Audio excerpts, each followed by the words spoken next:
ఏంటయ్యా ఇన్ని రోజులు ఇవన్నీ చెన్నై చూసుకుంటుంటే మీరందరూ ఇంట్లో తినుకొచ్చిన ఏం చేస్తారు? గాడిదలు కాస్తున్నారా? చే ఇది ఇల్లా సత్రమా?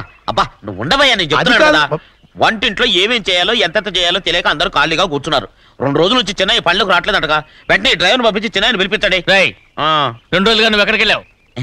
సముద్రం ఎలా ఉంటుందో చూద్దామని వైజాగ్ వెళ్ళానండి. వెళ్ళా సముద్రంలో గోవిందయ్య అయ్యా ఈ లెక్క చూసి పంపించి.